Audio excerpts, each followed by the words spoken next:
ನಮಸ್ಕಾರ ಬಂಧುಗಳೇ, ನೀವು ನೋಡ್ತಾ ಇದ್ದೀರಾ ಅಂಗವಿಕಲರ ಅಂತರಾಳ ದಿವ್ಯಾಂಗ್ಜನ್ ಯೂಟ್ಯೂಬ್ ಚಾನೆಲ್ ಇಲ್ಲಿಯವರೆಗೆ ಸಬ್ಸ್ಕ್ರೈಬ್ ಆಗದೇ ಇದ್ದರೆ ದಯಮಾಡಿ ಚಾನೆಲ್ ಸಬ್ಸ್ಕ್ರೈಬ್ ಆಗಿರಿ, ಶೇರ್ ಮಾಡಿರಿ, ಲೈಕ್ ಮಾಡಿರಿ, ಅಭಿಪ್ರಾಯ ಕಮೆಂಟ್ಸ್ ಬಾಕ್ಸ್ನಲ್ಲಿ ತಿಳಿಸಿ.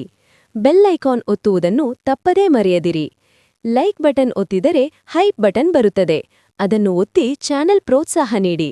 ವಿಶೇಷ ಚೇತನರ ಇಲಾಖೆಯ ಯೋಜನೆಗಳು, ಅಂಗವಿಕಲ ವ್ಯಕ್ತಿಗಳ ಹಕ್ಕುಗಳ ಅಧಿನಿಯಮ 2016ರ ಕಾಯ್ದೆಗಳನ್ನು ಕಾರ್ಯರೂಪಕ್ಕೆ ತರುವುದು ಮತ್ತು ಅದರ ಬಗ್ಗೆ ಜಾಗೃತಿ ಮೂಡಿಸುವಂತಹ ಪ್ರಾಮಾಣಿಕ ಪ್ರಯತ್ನ ಮಾಡಿರುವ ವರದಿಗಳು ಮಾತ್ರ ಪ್ರಸಾರ ಮಾಡುವ ರಾಜ್ಯದ ಏಕೈಕ ಯೂಟ್ಯೂಬ್ ಚಾನೆಲ್ ಅಂಗವಿಕಲರ ಅಂತರಾಳ ದಿವ್ಯಾಂಗ್ಜನ್ ಯೂಟ್ಯೂಬ್ ಚಾನೆಲ್.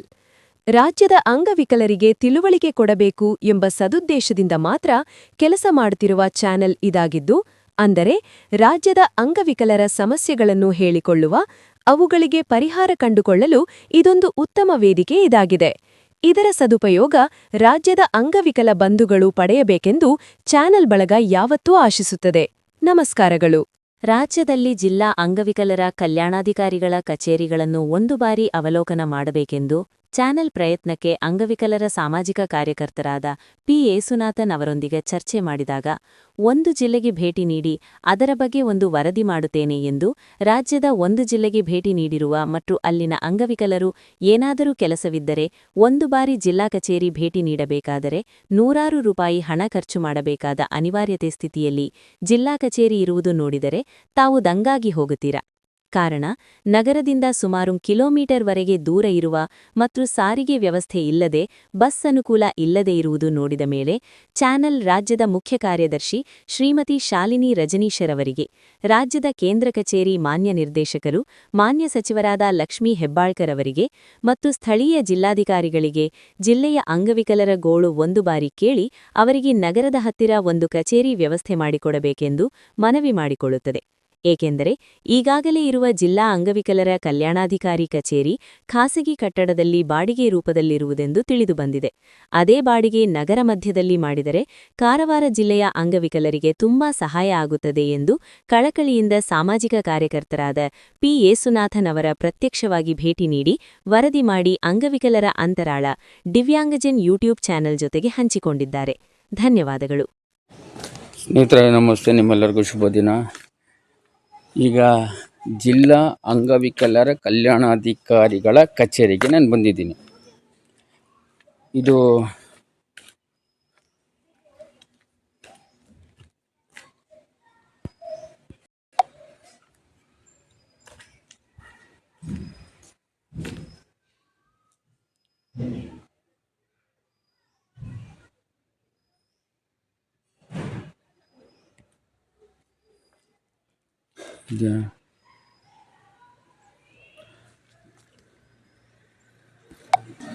ವಿಶೇಷ ಏನಪ್ಪ ಅಂದರೆ, ನಮ್ಮ ಜಿಲ್ಲಾ ಅಂಗವಿಕಲರ ಕಲ್ಯಾಣಾಧಿಕಾರಿಗಳ ಕಚೇರಿ ಇಷ್ಟು ದೂರ ಇರುತ್ತೆ. ಇಷ್ಟು ದೂರ ನಮ್ದು ಇರುತ್ತೆ. ಬಸ್ ನಿಲ್ದಾಣದಿಂದ 150 ರೂಪಾಯಿ ಕೊಟ್ಟು ಬರಬೇಕು. ಈಗ ಯಾವುದೇ ಅನುದಾನ ನಾವು ತಗೊಳ್ಬೇಕು ಅಂದರೆ ಇಷ್ಟು ದೂರ ವಿಕಲಚೇತನ ಬರಬೇಕು. ಇಂಥ ವ್ಯವಸ್ಥೆ ನಮ್ಗೆ ಆಗಿದೆ. ಇದರಲ್ಲಿ ಸಮಸ್ಯೆ ಏನಪ್ಪ ಅಂದರೆ, ವಿಕಲಚೇತನರಿಗೆ ಮಾಸಿಕ ಪಿಂಚಣಿ ಕೂಡ ನಮಗೆ ಸರಿಯಾಗಿ ಸಿಗ್ತಾ ಇಲ್ಲ. ಈಗ ವಿಕಲಚೇತನ ಹಿರಿಯ ನಾಗರಿಕ ಸಬಲೀಕರಣ ಇಲಾಖೆ ನಿರ್ದೇಶಕರು ಕೂಡ ಇದ್ರ ಬಗ್ಗೆ ಗೊತ್ತಿರೋದಿಲ್ಲ. ಮತ್ತು ಮಾನ್ಯ ಸಚಿವೆ ಲಕ್ಷ್ಮೀ ಹೆಬ್ಬಾಳ್ಕರ್ ಕೂಡ ಇದು ಅರಿವು ಇರೋದಿಲ್ಲ. ಅವರಿಗೆ ಬೇಕಾಗಿರೋದು, ಲಕ್ಷ್ಮೀ ಹೆಬ್ಬಾಳ್ಕರ್ ಮೇಡಮ್ ಬೇಕಾಗಿರೋದು ಅಂಗನವಾಡಿ ಮತ್ತು ಆಶಾ ಕಾರ್ಯಕರ್ತರ ಬಗ್ಗೆ ಅವರಿಗೆ ಅನುಕಂಪ ಇದೆ. ವಿಕಲಚೇತನರು ಬಸ್ ನಿಲ್ದಾಣದಿಂದ ಇಷ್ಟು ದೂರ ಬರಬೇಕು. ದಯವಿಟ್ಟು ಮಾನ್ಯ ವಿಕಲಚೇತನ ಹಿರಿಯ ನಾಗರಿಕ ಸಬಲೀಕರಣ ಇಲಾಖೆ ನಿರ್ದೇಶಕರಿಗೆ ನಾನು ಒಂದು ಮನವಿ ಮಾಡ್ತಾ ಇದ್ದೀನಿ. ವಿಕಲಚೇತನ ಇಷ್ಟು ದೂರ ಬಂದು ಸವಲತ್ತುಗಳನ್ನ ಪಡ್ಕೊಂಡು ಹೋಗ್ಬೇಕಾ? ಇದು ನಮ್ಮ ವ್ಯವಸ್ಥೆ. ತುಂಬ ಕಷ್ಟ ಆಗ್ತದೆ.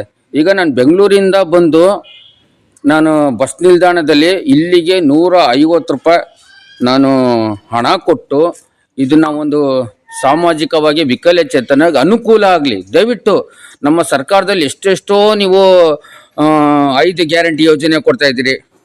5 ಗ್ಯಾರಂಟಿ ಯೋಜನೆ ಸರ್ಕಾರದಲ್ಲಿ ಇದೆ, ಕೊಡ್ತಾ ಇದ್ದೀರಿ, ಇರೋರಿಗೆಲ್ಲ ಕೊಡ್ತಾ ಇದ್ದೀರಿ. ಪಾಪ ವಿಕಲಚೇತನ ಏನು ಕೊಡ್ತಾ ಇದ್ದೀರಿ? ಹೌದಲ್ವಾ? ವಿಕಲಚೇತನ ಕೊಡಬೇಕು. ಇಲ್ಲಿ ಸಂಬಂಧಪಟ್ಟ ಜಿಲ್ಲಾ ಅಂಗವಿಕಲರ ಕಲ್ಯಾಣಾಧಿಕಾರಿಗಳ ಶ್ರೀಯುತ ರಾಘವೇಂದ್ರ ಭಟ್ ಇವರಿಗೂ ಕೂಡ ಗೊತ್ತಾಗಬೇಕು, ಇಷ್ಟು ದೂರ ವಿಕಲಚೇತರು ಬರಬೇಕಲ್ಲ. ಇದು ಮಹಿಳಾ ಮತ್ತು ಮಕ್ಕಳ ಇಲಾಖೆಯಲ್ಲಿ ಕೂಡ ಅವರು ಪ್ರಭಾರ ಇದ್ದಾರೆ. ನಾನು ಅವರು ಸೇವೆ ಸಲ್ಲಿಸ್ತಾ ಇದ್ದಾರೆ, ಅದಕ್ಕೆ ನಾನು ತುಂಬು ಹೃದಯದ ಕೃತಜ್ಞತೆ ಸಲ್ಲಿಸ್ತಾ ಇದ್ದೀನಿ. ಆದರೆ ಮಾನ್ಯ ಜಿಲ್ಲಾಧಿಕಾರಿಗಳಿಗೆ ಇದು ಮನವರಿಕೆ ಮಾಡಿಕೊಡ್ಬೇಕು. ಮನವರಿಕೆ ಮಾಡಿಕೊಟ್ರೆ ಎಷ್ಟು ಕಟ್ಟಡಗಳಿದೆ ಸರ್ಕಾರದ್ದು, ಹೌದಲ್ವಾ?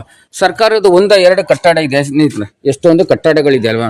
ಕಟ್ಟಡಗಳನ್ನ ನಮಗೆ ಕೊಡ್ಬೋದು. ಇಷ್ಟು ಖಾಸಗಿ ಜಾಗ ತಗೊಂಡು ನೀವು ಇಷ್ಟು ದೂರ ಇಟ್ಟರೆ ವಿಕಲಚೇತರು ಎಲ್ಲಿ ಬರ್ತಾರೆ? ಇದು ನಮ್ಮ ಸಮಸ್ಯೆ ಅಲ್ವಾ?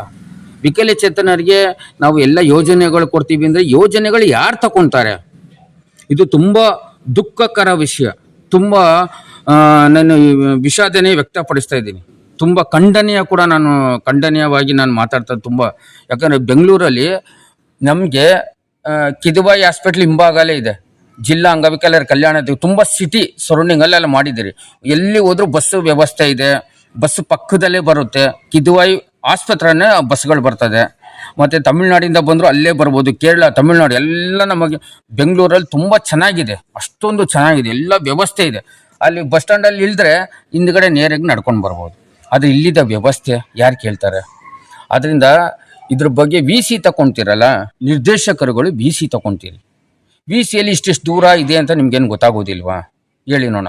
VC ವಿಡಿಯೋ ಕಾನ್ಫರೆನ್ಸಲ್ಲೆಲ್ಲ ತಗೊತೀರಿ, ಇದೆಲ್ಲ ಗೊತ್ತಾಗಲ್ವ ನಿಮಗೆ? ವಿಕಲಚೇತರು ಇಷ್ಟೊಂದು ನೀವು ದೂರ ಇಟ್ಟರೆ ಹೆಂಗೆ ಹೇಳಿ ನೋಡೋಣ? ಇಷ್ಟೊಂದು ದೂರ ನಡ್ಕೊಂಡು ಬರ್ತಾರ? ಈಗ ಕೊಡೋದು 800 ರೂಪಾಯಿ ಪಿಂಚನು. ಒಂದು ಏನಾದರೂ ಅನುದಾನ ಪಡ್ಕೊಳ್ಳೋಕೆ ಇಲ್ಲಿಗೆ ಬಂದು ಹೋಗೋಕ್ಕೆ 300 ರೂಪಾಯಿ ಕೊಡಬೇಕು. ಅವ್ರ ಕಷ್ಟ ಹೆಂಗಿದೆ? ವಿಕಲಚೇತರಿಗೆ ಏನಾದರೂ ನೀವು ಮಾಡಿದ್ದೀರಾ? ಪುರುಷ ವಿಕಲಚೇತರು ಏನಾದರೂ ಮಾಡಿಲ್ಲ. ಮತ್ತು ಹೇಗೆ ಅವರೆಲ್ಲ ಖರ್ಚು ಮಾಡ್ಕೊಂಡು ಹೆಂಗೆ ಹೋಗೋದು? ಇದ್ರ ಬಗ್ಗೆ ಅಂಗವಿಕಲರ ಅಂತರಾಳ ಯೂಟ್ಯೂಬ್ ಚಾನಲ್ನಲ್ಲಿ ಪ್ರಸಾರ ಮಾಡಿ. ಇದು ತುಂಬ ನಾನು ವಿಷಾದನೆ ವ್ಯಕ್ತಪಡಿಸ್ತಾ ಇದ್ದೀನಿ. ಸಂಬಂಧಪಟ್ಟ ರಾಜ್ಯ ಆಯುಕ್ತರು ಇದ್ದಾರೆ, ಸುಮ್ಮನೆ ಎಲ್ಲಿ ಕೂತ್ಕೊಂಡ್ಬಿಟ್ಟಿರ್ತಾರೆ, ಅಷ್ಟೇ ಅವ್ರ ಕೆಲಸ. ಅವ್ರಿಗೆ ಇದೆಲ್ಲ ಗೊತ್ತಿಲ್ಲ, ಇಲ್ಲೆಲ್ಲ ಬಂದು ನೋಡೋದಿಲ್ವಲ್ಲ, ಸಂಬಳ ಕೊಡಲ್ವ ನಾವು? ಅದರಿಂದ ದಯವಿಟ್ಟು ನಾನು ಹಿಂಗೆ ಮಾತಾಡ್ಕೊಂಡು ಹೋಗ್ತೀನಿ. ಆಟೋದವರು ಅಲ್ಲಿದ್ದಾರೆ, ನಾನು ಆಟೋದವ್ರಿಗೆ ಹೇಳಿದ್ದೀನಿ, ಅಲ್ಲಿ ನಿಲ್ಲಿಸಿದ್ದಾರೆ ಸ್ನೇಹಿತರೆ. ವಿಕಲಚೇತನಿಗೆ ಸಹಾಯ ಮಾಡಬೇಕು ಪ್ರತಿಯೊಬ್ಬರು. ಇಷ್ಟು ದೂರ ನೋಡಿ, ಎಲ್ಲಿಂದ ಬರ್ತಾರೆ ಇಲ್ಲಿ?